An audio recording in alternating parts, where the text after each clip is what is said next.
My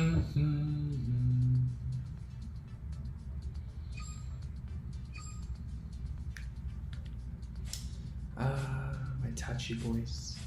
Touchy voice.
Hey yo, how's it going everyone? Entropy here, today with another video. Today we're going to be finally doing the Tachikaze deck profile. Gonna play a quick game with it and talk about my list for this plan. So, as you've probably seen the pack openings, if you haven't, do check them out. There are two episodes on those. We did end up pulling an SP Raptor column, but unfortunately I did have to disenchant them to craft the third Dark Rex. And then because I miscalculated and didn't expect to run out of R-mats, rare materials, I had to then spend another 300-ish gems for stamina refills to then complete the deck. So, I mean, you know, not the best scenario for a free-to-play player, but I guess we have finished this deck and I do keep my promises. So let's just go over this deck really quickly. We are playing the Raptor ride chain.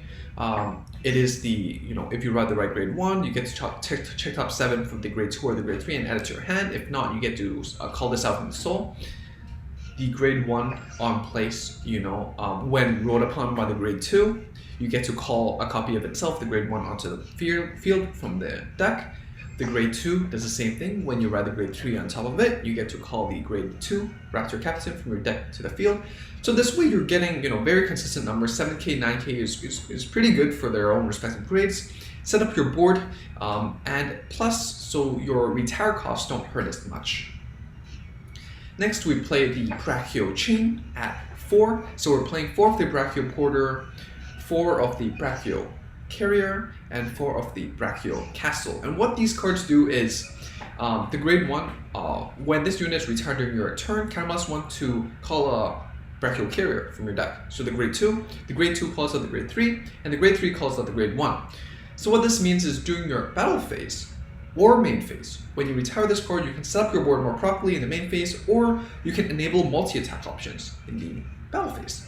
So this is pretty interesting. It is more flexible than other cards like Skyptero or Blight Tops, which is why I don't play them.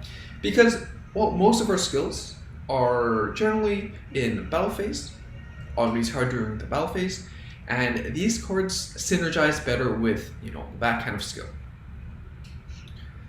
Next, we play 1 Sonic Noah. Sonic Noah is an interesting pick. A lot of people play the 7 on retire, give a unit +3.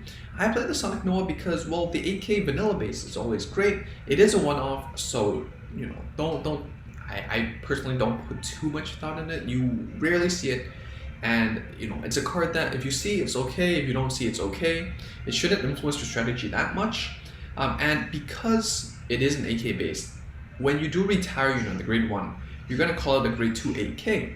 And 8k with a 7k booster or a 6k booster, which is usually what's available in a generic deck, in a pretty standard deck, don't really hit numbers. You don't really see 10k Vanguards nowadays. So in order to hit over the most popular, you know, base attack of your opponent's Vanguards, 11k generally speaking, Brachio Carrier and an 8k booster hit 16 and helps you hit over that number. If you hit a trigger, 21 will definitely hit over your opponent, even if they do hit a defensive, so very important.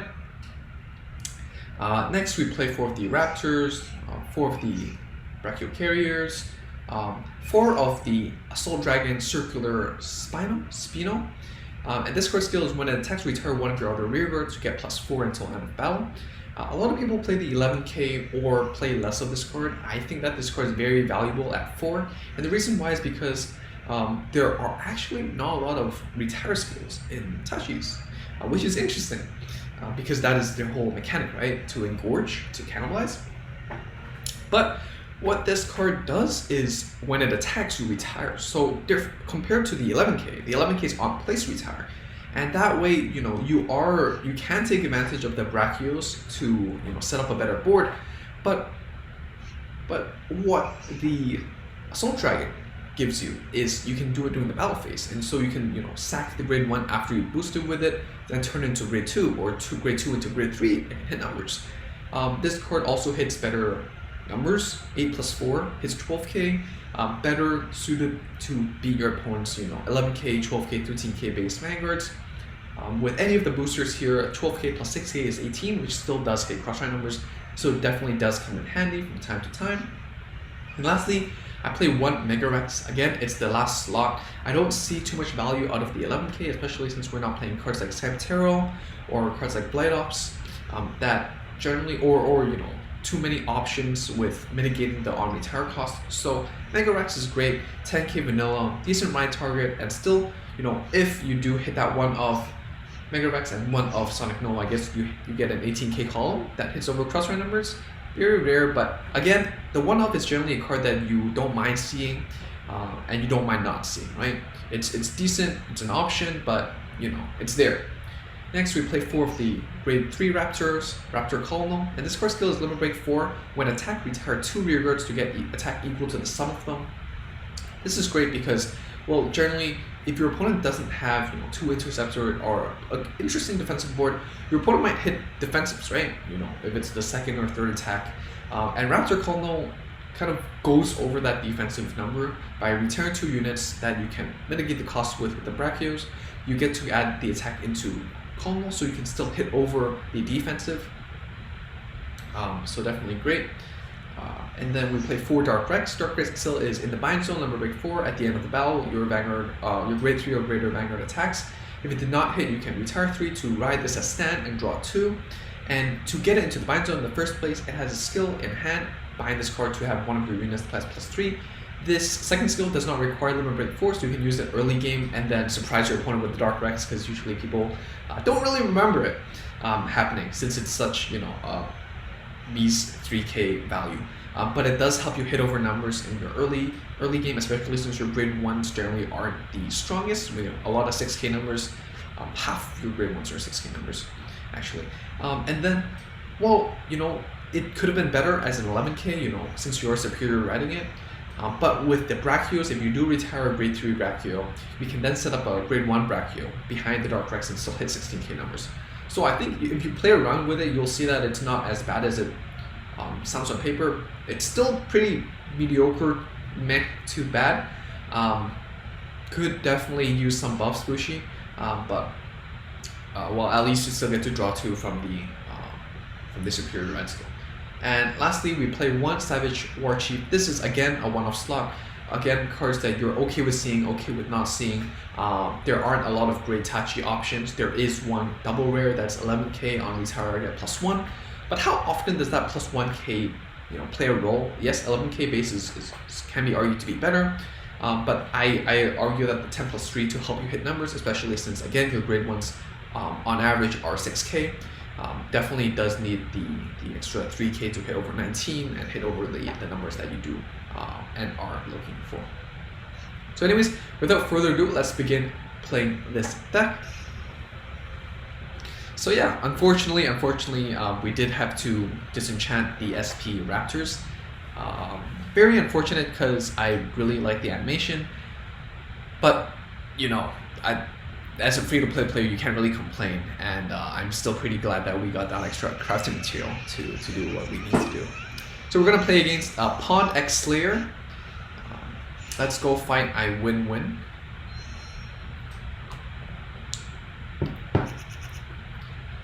So here We have the grade 2 Raptor, grade 3 Raptor, Dark Rex. I think we can mulligan away the Dark Rex. And I'm not going to be too greedy with this hand since we do have most of the ride chain. So we're going to just dish the Dark Rex and see what happens. Alright, our opponent's playing Coral. And Coral is definitely a deck that you should not underestimate. If you have trouble or if you're interested in Bermuda Triangle and you if you want to see how I approached it, do check out my video. I had relatively good success with it in my seasons, and yeah, do check that out. Of course, there are some changes that I've made. I'm playing more Limit Break enablers, but overall, the core idea is the same. You're playing your Corals, you're playing your Pacificas, you're playing your Rios, and you're playing your Processors. So your opponent does get the grade 1 Coral, and misses the grade 2, grade 3 Coral, puts down the Coral to the back row.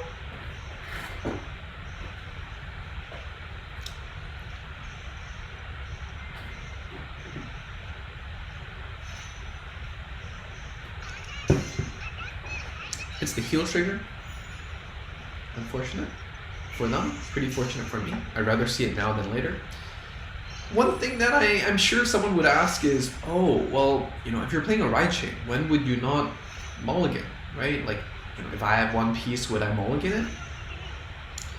Generally, I'd say if you only have one piece, if it's not the grade 1, then I would mulligan everything away.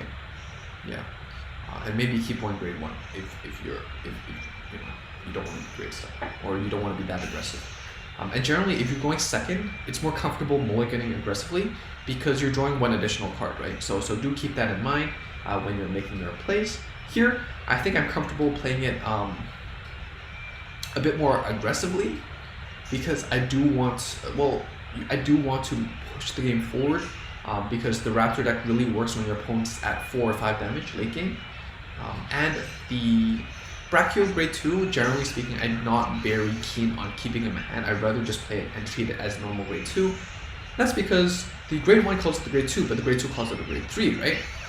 And, well, since we are assigning the grade 3 Brachio the heal trigger, since we do want the Raptor in our hand, and we might draw into it with the ride chain, and we want the Dark Rex often, since it is the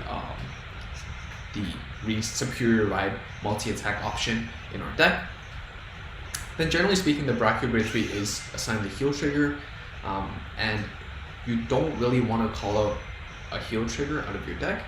And just regardless of if it's a heal or not, you generally don't really want to call out a trigger from your deck and reduce the trigger count since triggers are important. And so I rarely use the grade 2 Brachio skill on Reterra skill.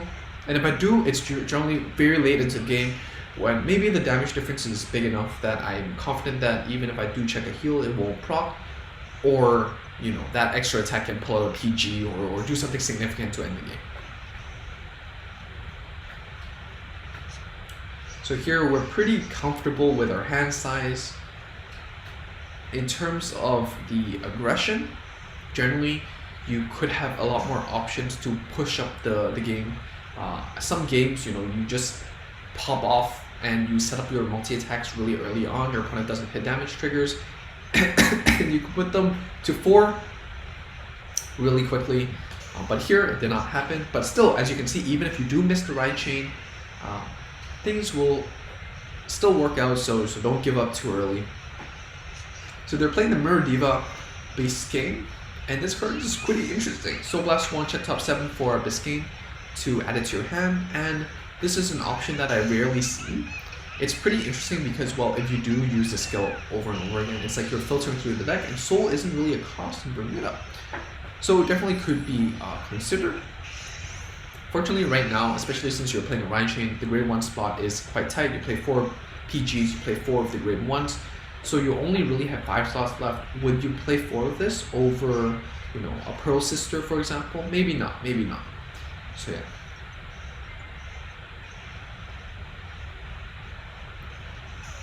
So considering using the on-hit skill,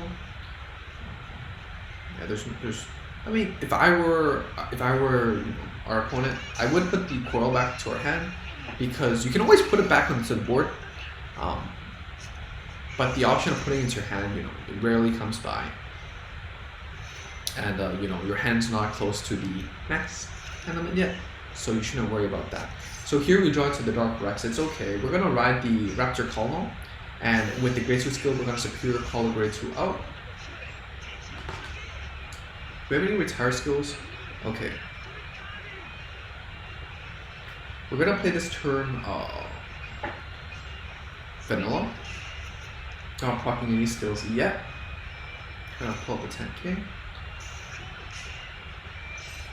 And that way the 10k can hit over the 15k. The 15k can hit over the 10k. Yeah.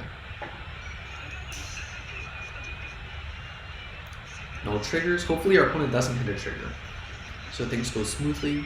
Opponent does hit a heal trigger, but fortunately we're at 3, our opponent's at 2, so it doesn't proc. The 15k doesn't hit.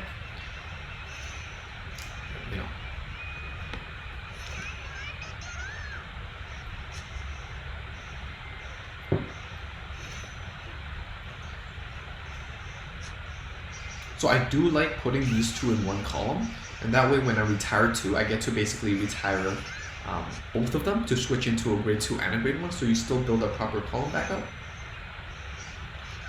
And then the grade 1 can be then used to call out the grade 2 on the following turn.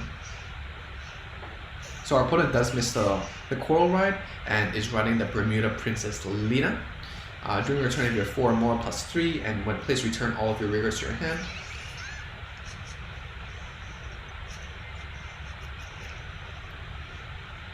So I guess that could be one of the reasons why they didn't bother with the grade 2 Coral. But one thing to note is that even though you may know that, like the Bermuda player may have known that, like, oh, I can ride Lena anyways, right? The opponent doesn't know that. So you could be making these choices that gives out information unwillingly, right? Like you didn't really consider it that, oh, your opponent might not have known that. And that could really hurt your game. Here our opponent, didn't really set up the board, the way I would have had. The 8k with a 7k hits 15, the 8k +3 hits 11. So both rigors could have hidden rigors. And since they do play crits, a Vanguard to a Vanguard is a should. So yeah, like, if your opponent hit a crit just now, that would be really unfortunate and they would have wasted, essentially the trigger. Luckily, our opponent did hit a trigger to hit over a number, but could be improved in my opinion. So here we're at 4, our opponent's at 2. Pretty bad situation for us actually. So we should look for a way out of this.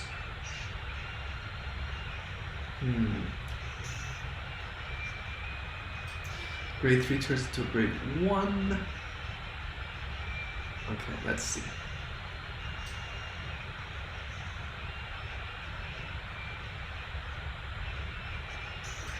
Grade 3. 2 times grade 1. So I can retire this, turn it to grade 1, retire this. Okay, let's do this.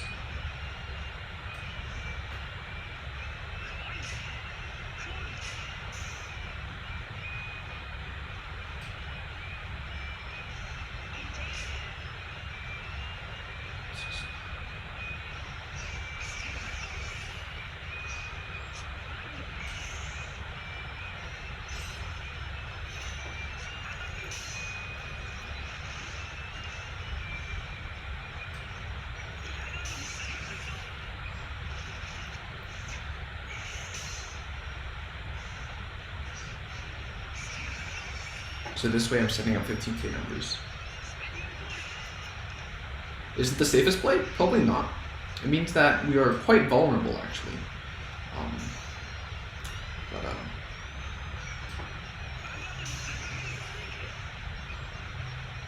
I guess we can do this instead. And then we hit 17k numbers rather than 14k. So as you can see, you really have to jump through a lot of hurdles to hit the right numbers and to set up your proper multi-attacks, because the deck you know, the Brachio chain doesn't really hit the right numbers that you're looking for, right? Like 6K, 8K, 10K, suboptimal really. But if you put the work into finding the piece, I guess you can play a decent deck. It takes effort to play this deck actually, and especially since I built the proper, like the complete deck that I envisioned, like the one that I'm playing right now, very recently. So I don't really have a lot of experience with it. So it definitely does take me a little bit of time. Not as smooth sailing as the other clans that I play, because generally speaking, I do try to put a lot of time into them and make it so that it's more autopilot, so I can better explain my strategy. But I guess here I do really want to push it out since I did keep it a promise with y'all. But yeah, opponents playing an interesting Bermuda deck. Bermuda does draw a lot of cards, so playing, you know, 0 draws is pretty viable, I'd say. And here our opponent plays a mix of crits and stands. Here our opponent does hit a stand, but luckily we did draw into a perfect guard last turn. Opponent has no intercepts, probably 1 PG in hand, so let's find a way to beat that PG out and then win.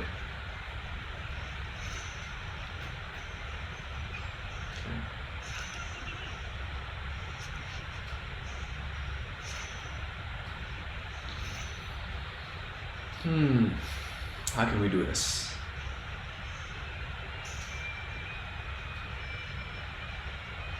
The problem with Dark Rex is 10k.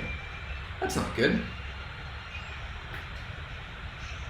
Retire, turn it to 10k, hit. Okay, well, I guess we don't need to use Dark Rex on this turn then.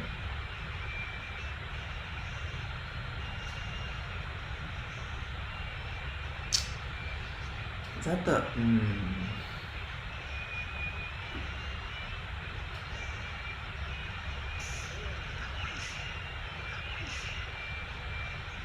Well, let's just keep it here, you know, just in case we do want to use Dark Rex.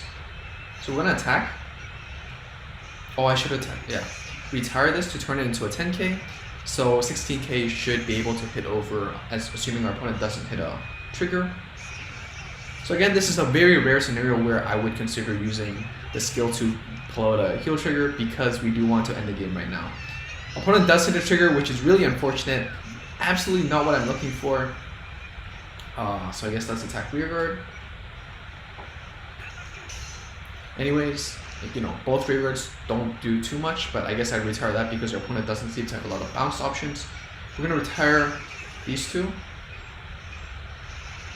to get the numbers to hit over our opponent's defensive, and the castle can then set this up.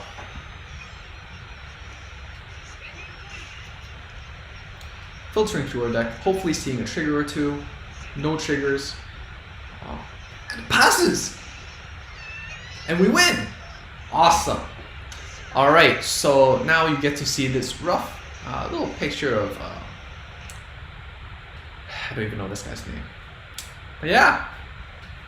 So I guess a few things that you can find from this video is that it does take a lot of work to find the way the deck functions, because yes, there are options, but you really have to think through the scenarios like, oh, how do I set up my Dark Rex +3 to make the numbers work?